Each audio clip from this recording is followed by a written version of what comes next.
sent to work as a printer's apprentice with his older brother James.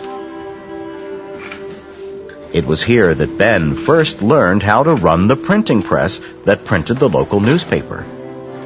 He spent his evenings learning to read and write well. These skills would one day make him famous. What mattered to him then was that he didn't like taking orders from his older brother. And when he turned 17, he decided it was time for him to leave and seek his own fortune. Franklin had a sense of wanderlust, an incurable sense of adventure, wanting to travel throughout the world. He set sail for Philadelphia, which was a city in the colony of Pennsylvania.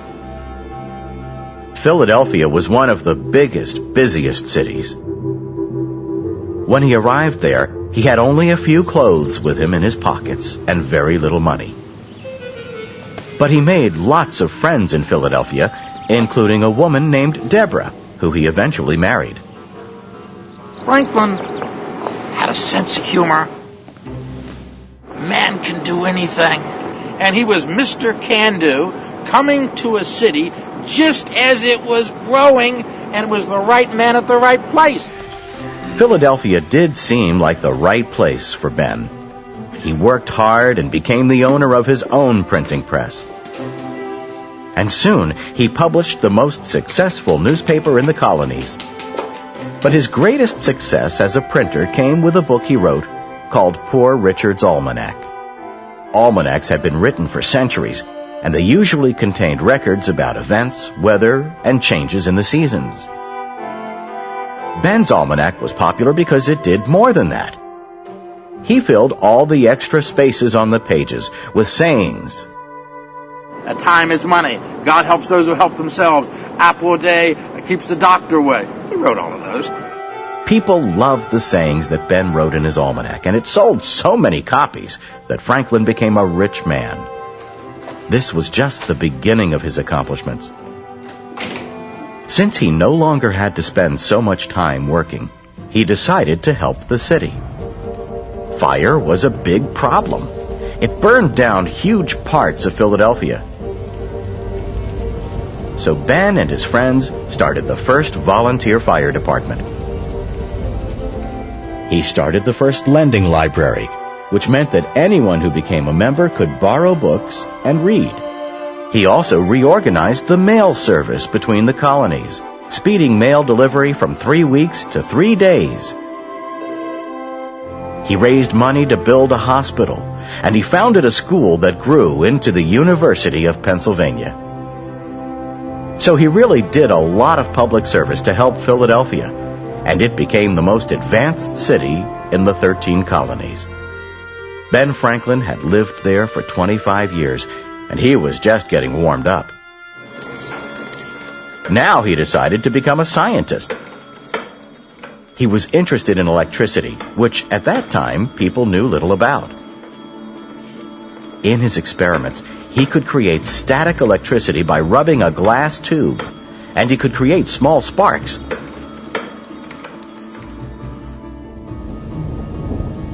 But Ben often wondered about lightning and whether it was also electricity.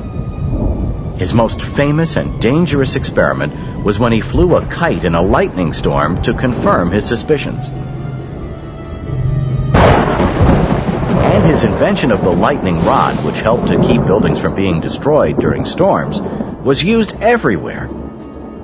Ben Franklin became known all over the world for his scientific study of electricity, but his attention remained at home. He was almost 60 years old, and his greatest challenge was awaiting him: politics. Over the years, the colonists in America had started to have some problems with the English government. There were many causes for these problems, and they weren't going away.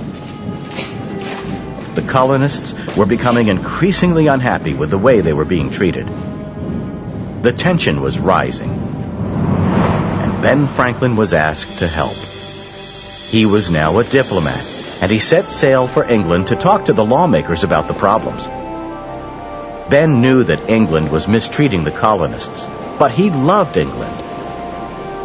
And it took him a long time to realize that the 13 American colonies could not have the freedom they wanted if they remained part of England.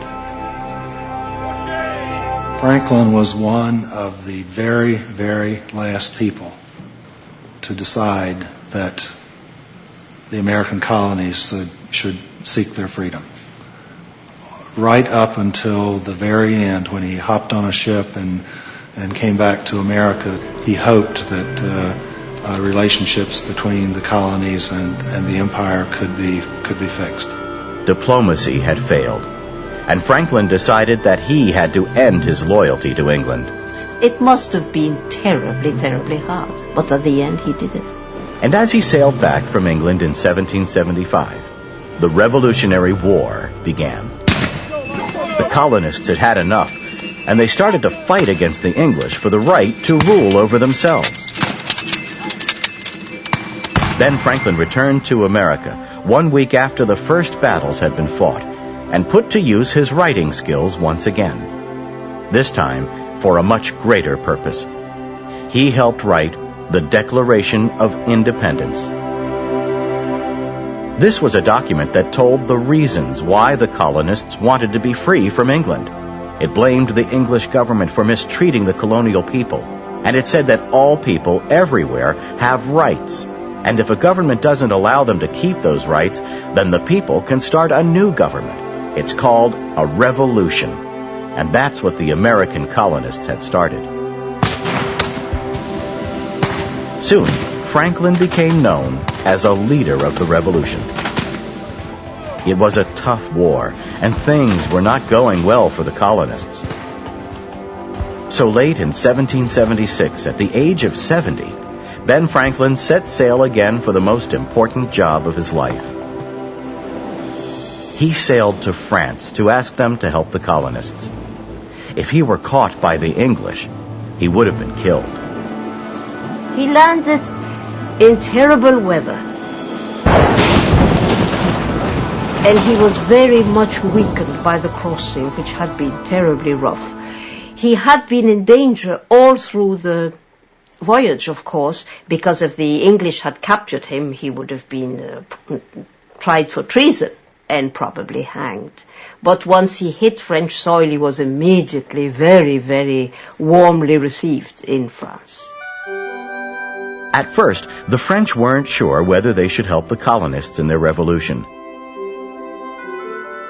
But after a lot of discussion and debate, Ben managed to convince them. Many historians believe that without the help of the French, the colonists could not have won the war for their independence. French guns, soldiers, supplies, and ships were sent to America to help in the war. And Franklin returned to Philadelphia a hero. 8 years after the war began, England signed a treaty which recognized the United States as an independent country. The revolution was over. He had lived 84 years and had succeeded at many things. He was, at his time, the greatest writer in America, an inventor, a world-renowned scientist, a diplomat, and a revolutionary. He had a sense about how America could oodle its way out of the empire and become an independent nation. And while it wasn't clean and it wasn't pretty, he got us there. So, on that stormy evening in 1790, when the news of Ben Franklin's death spread throughout the city, and the lightning flashed, they all knew who Ben Franklin was. He had changed the lives of every one of them.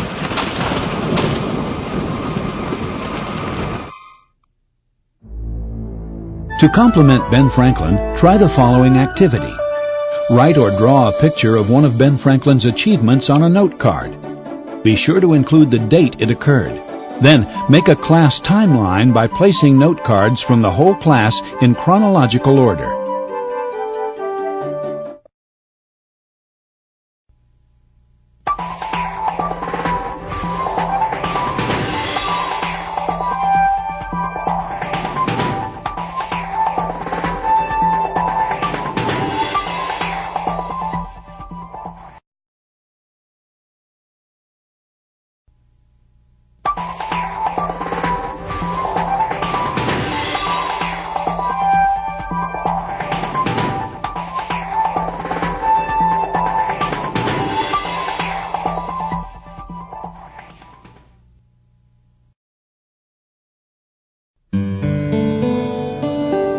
Over 200 years ago, much of the United States was wild frontier, land that no Americans had settled on yet.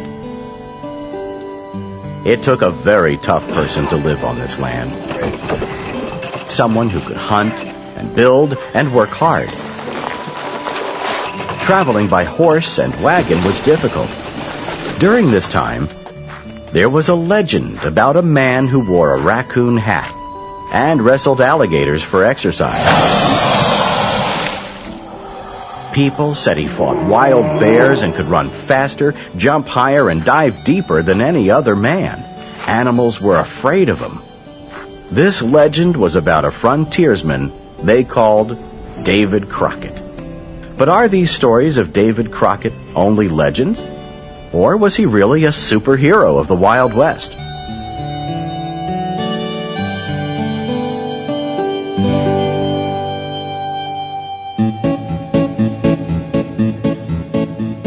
Most of the tall tales about David Crockett and his skills as a frontiersman were made up. People wrote about him and sang songs about him after he died, and no one knows for sure if he wrestled alligators or not. That's what a legend is. But we do know that there really was a man named David Crockett who lived during the 1800s, and he really was a hero in Texas. In 1835, David Crockett had traveled into the frontier of Texas to live. During this time, the land we now call Texas was a part of Mexico. Mexico was a lot bigger than it is now, and it was ruled by a man named General Santa Anna. Many of the people in Texas had settled there from the United States, and they didn't like the way Santa Anna ruled the country. David Crockett was one of them. So these Texans started a rebellion against Santa Anna to fight for their independence. It was the beginning of a revolution, and Santa Anna's army marched towards the rebels to end the rebellion. About 187 Texas rebels barricaded themselves into an old church known as the Alamo to wait for Santa Anna. David Crockett was one of those men. He was well known as a great frontiersman, and he was willing to die fighting for the freedom of Texas. David Crockett and all the others at the Alamo prepared for an attack. They filled the walls with stone and sand to defend themselves against Santa Anna's army. All was quiet, but suddenly a guard spotted something in the distance. Santa Anna and his army had arrived, and there were many more of them than the Texas rebels. Now they all had to decide what to do. Should they run or stay and fight? David Crockett stepped forward, and everyone followed. The rebels had 20 cannons with them. One of them was the biggest cannon in Texas. The cannonball from this cannon could destroy buildings up to a mile away. Santa Anna's army had only a few lightweight cannons, but over 500 soldiers. They had to get close to the Alamo in order to do any damage. Under the cover of heavy cannon fire, Santa Anna slowly moved his men closer to the Alamo. For 13 days and nights, the Mexican army tried to break through the walls, but they were unsuccessful. Finally, they found a weak spot and charged. All the Texan rebels who stayed to fight in this battle died, including David Crockett, who fought bravely until the very end. Their deaths were not forgotten. When the news of the defeat reached the rest of Texas, others took up arms to fight Santa Anna, shouting, "Remember the Alamo!" And Texas won its independence. Stories about David Crockett's courage in the Battle of the Alamo spread all over. He had become a symbol for the bravery of the frontiersmen. And over the years, more and more stories were told until he became a legend, a Superman of the West, a man who could run faster, jump higher, and dive deeper than any other man. And they called this legend David Crockett.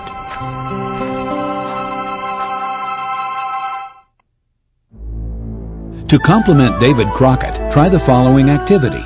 Using a map, trace the boundaries of the United States and Mexico as they exist today and as they existed in the early 1800s. How have the sizes of the two countries changed? How has the size of Texas changed?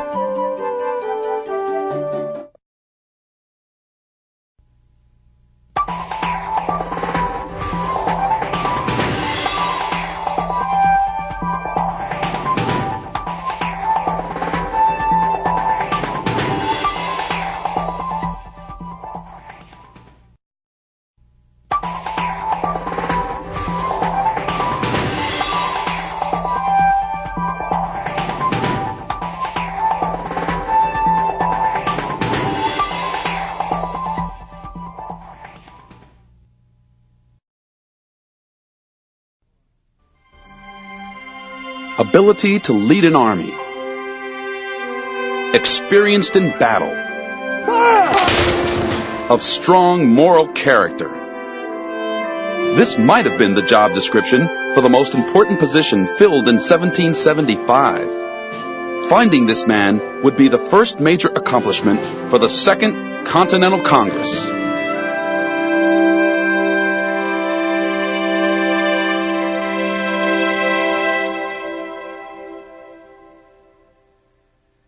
In 1775, Congress created the Continental Army, a force that could protect American interests from British attack.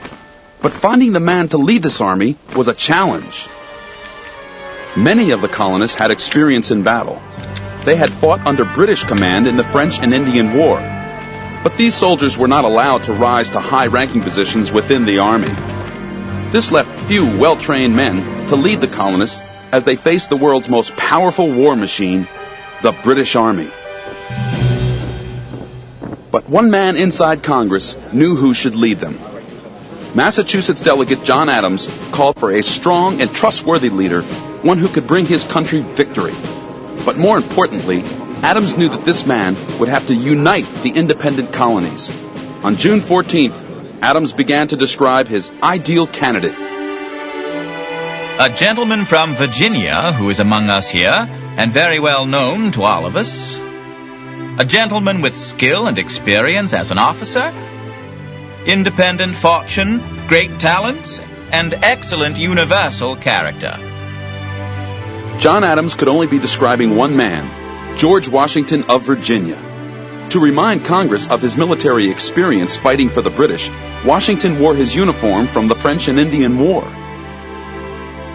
During that war, Washington wanted to be an officer in the British Army, but because he was a colonist, it was difficult to advance to a high position.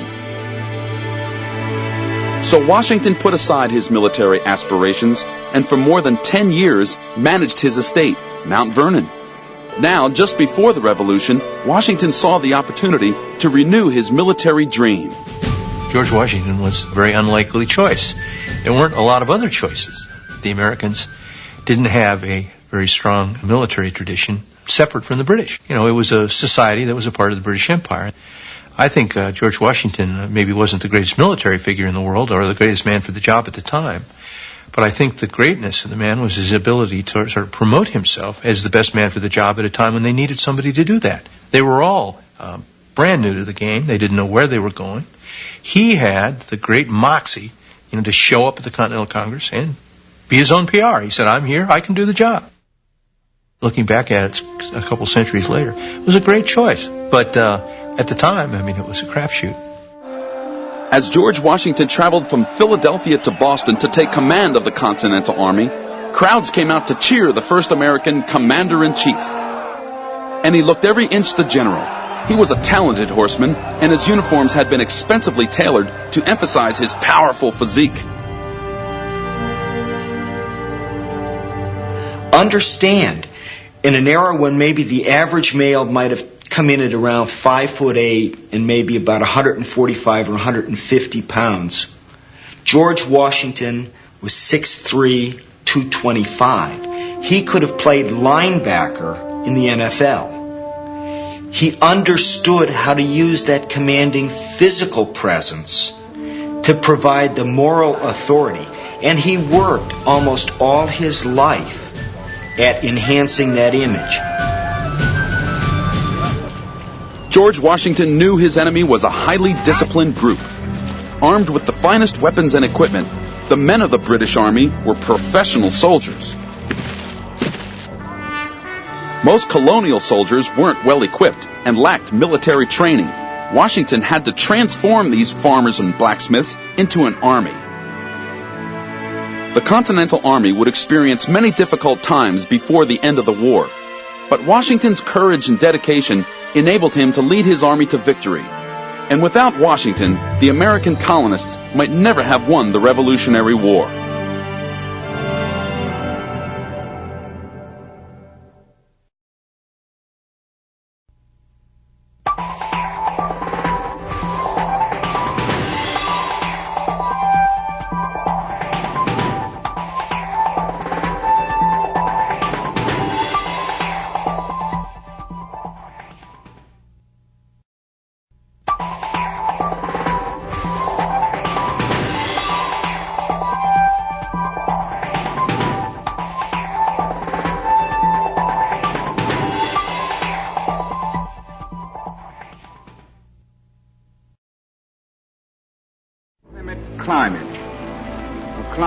Martin Luther King was a leader of a movement in the United States called the Civil Rights Movement. It took place during a time when African Americans were not given the same rights as other people in America. The Civil Rights Movement was a protest against this inequality. On August 28, 1963, over 200,000 Americans gathered in Washington, D.C. to talk about civil rights. One of the speakers there was Martin Luther King. And on that day in August, he shared his dream with the world. I have a dream. My 4 little children will one day live in a nation where they will not be judged by the color of their skin, but by the content of their character. I have a dream today.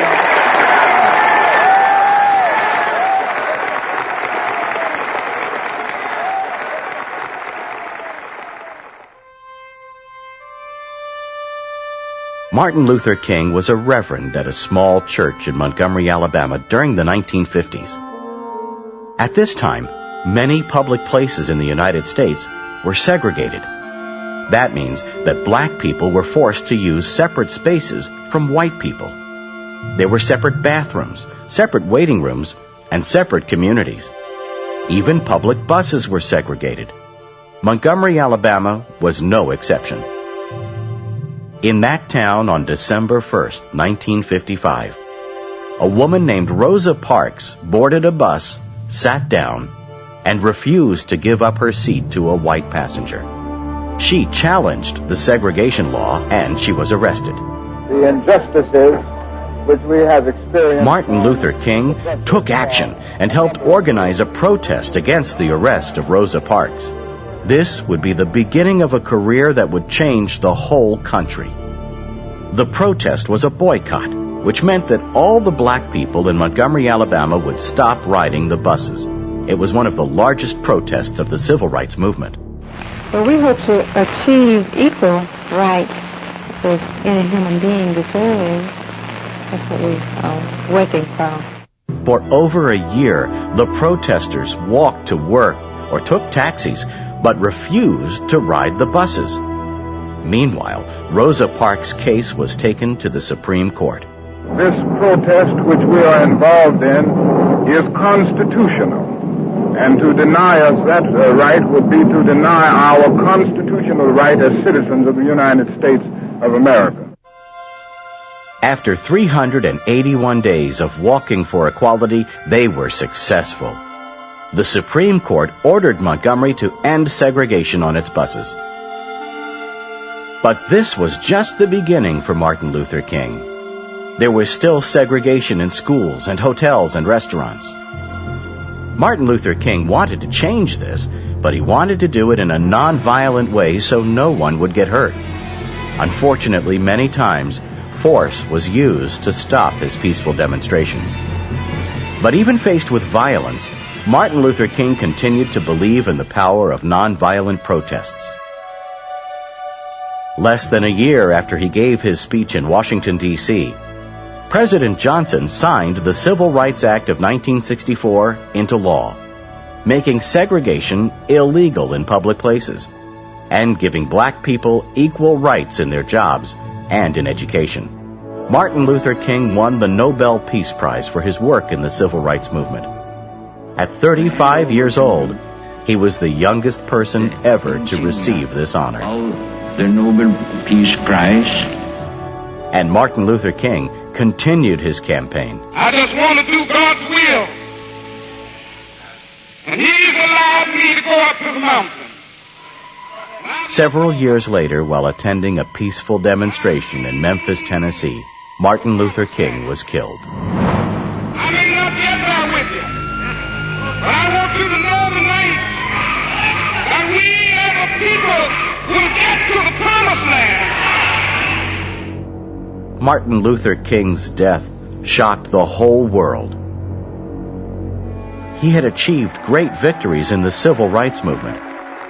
He had affected the lives of millions of people and brought hope to millions more. I have a dream. He had a dream of equality for all Americans, and he chose to chase his dream. To complement Martin Luther King, try the following activity. As a class, talk about the civil rights movement. What were the goals of this movement? How were Martin Luther King's methods for creating change different from those of others who have dramatically affected the United States?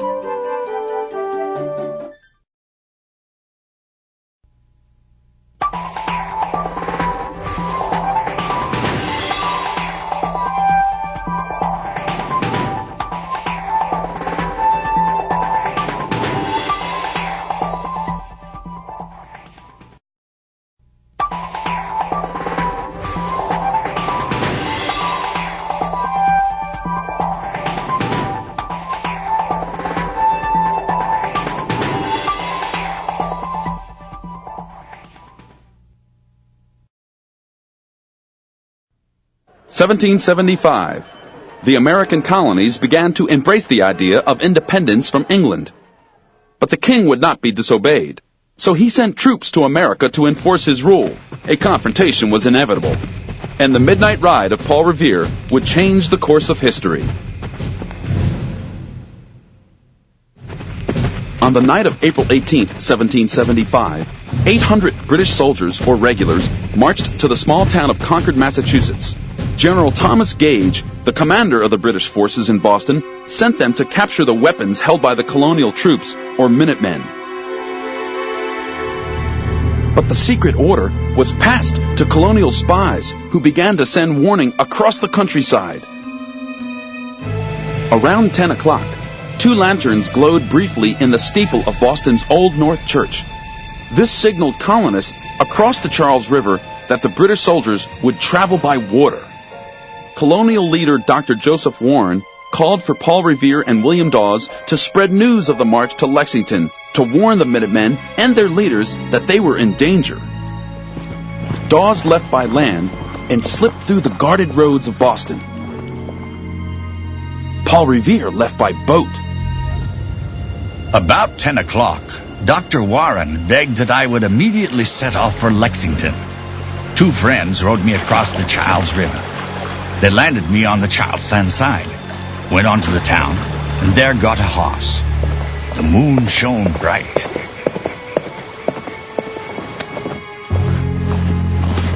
Around midnight, Paul Revere reached the small town of Lexington and shouted, "The regulars are coming!" Paul Revere didn't say the British are coming, because the colonists regarded themselves as British.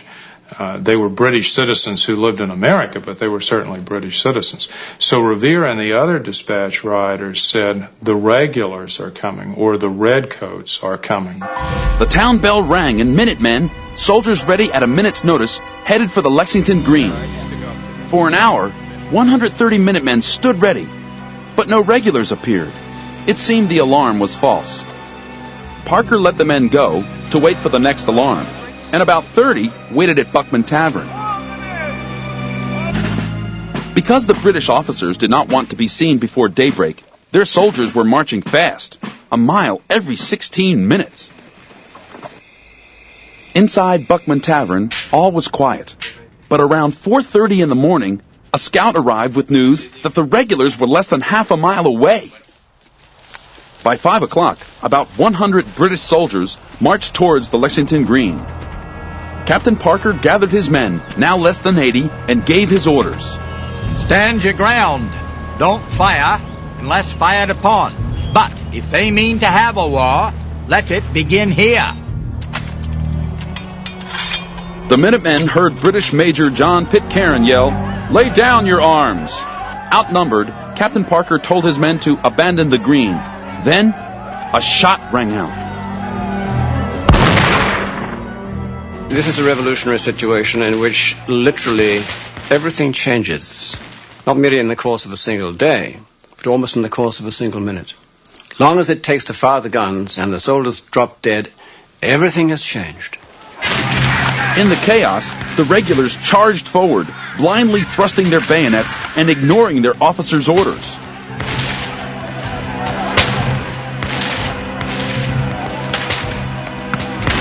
At last, the drums brought the soldiers back into line, and they continued their march to Concord, where they were supposed to go in the first place.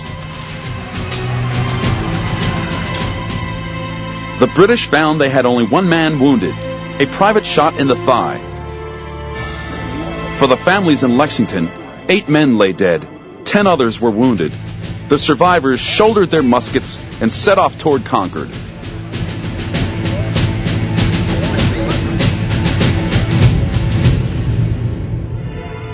By daybreak on April 19th, news of the British march had spread to virtually every town within 20 miles of Boston. At 8 o'clock in the morning, the regulars reached Concord and searched for weapons. The soldiers found 3 cannons, some flour, and 500 pounds of musket balls. A mile and a half north of Concord, about 100 British soldiers were guarding a small bridge. On the hill above them, hundreds of angry Minutemen gathered and waited. They were constantly being joined by men from neighboring towns. They made no move, only waited to observe the situation. While the regulars searched Concord, the blacksmith shop and the courthouse were set on fire. It's not known who set the blaze, but the smoke rising above the town alarmed the Minutemen, now numbering over 400 men. The colonists assumed their homes were being burned. "Will you let them burn the town?" a soldier cried. The answer was, "No." As the Minutemen approached the North Bridge, the British fired.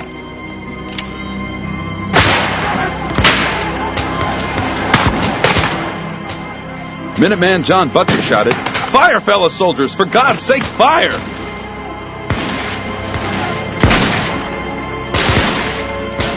In the exchange of gunfire, 2 Minutemen were killed, but 4 British officers were wounded and 3 enlisted men lay dead.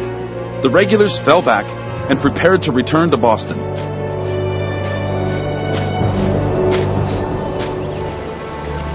To the angry Minutemen, it looked like a retreat and an opportunity. Using a shortcut, the Minutemen reached a crossing called Merriam's Corner ahead of the British soldiers. Taking cover behind houses, fences, and trees, they waited for the British soldiers to march into their trap.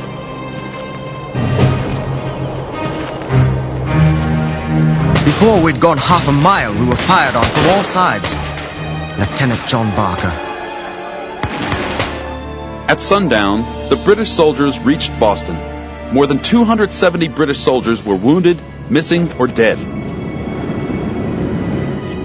The midnight ride of Paul Revere signaled the beginning of the Revolutionary War against England. And with the first gunshots, the hope of peace with England vanished. For both sides, there was no turning back.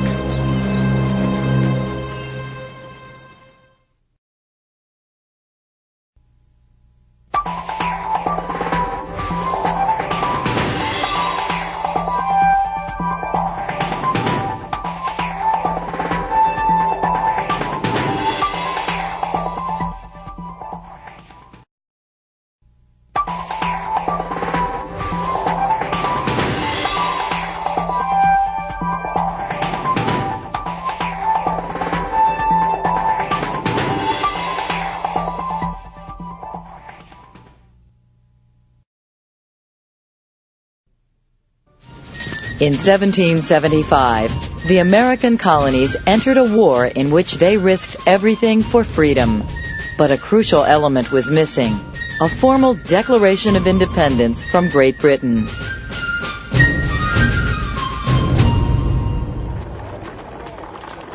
In January of 1776, news arrived from England that King George III was sending an army to crush the growing revolution. In Philadelphia, the First Continental Congress, made up of representatives from each state, wanted peace with England. But in June of 1776, the Second Continental Congress looked for a bolder move. On June 7, 1776, Delegate Richard Henry Lee of Virginia announced that these united colonies are free and independent states, that they are absolved from all allegiance to the British Crown.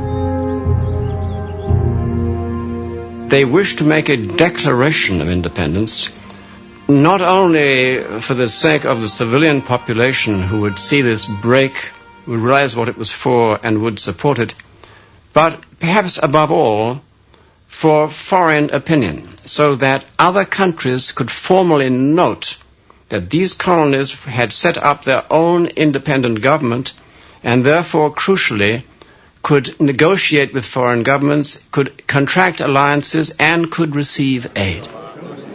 The Congress appointed a 5-man committee to draft a Declaration of Independence. Included were Benjamin Franklin from Pennsylvania, John Adams from Massachusetts, Roger Sherman from Connecticut, Robert Livingston from New York, and Thomas Jefferson from Virginia. The committee unanimously asked Jefferson to write the draft. At 33, Jefferson was the youngest man on the committee. He'd been active in politics from an early age and was a practicing lawyer by the time he was 24. During 2 hot June days and nights, in his second-story rented apartment, Jefferson bent over his portable writing table to pen the first draft of the Declaration. The document officially stated the position of the American revolutionaries.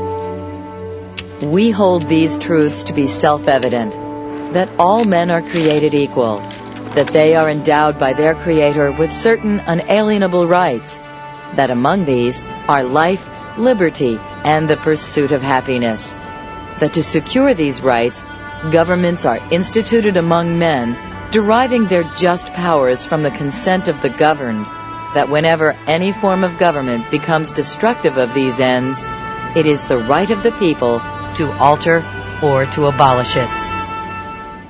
After 2 days of debate, the Continental Congress passed the Resolution for Independence.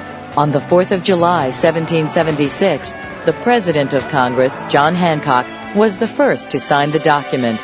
Once the declaration was submitted to the King, the colonies were committed to the Revolution. The members of Congress made changes to Jefferson's draft, but most of his original work survived.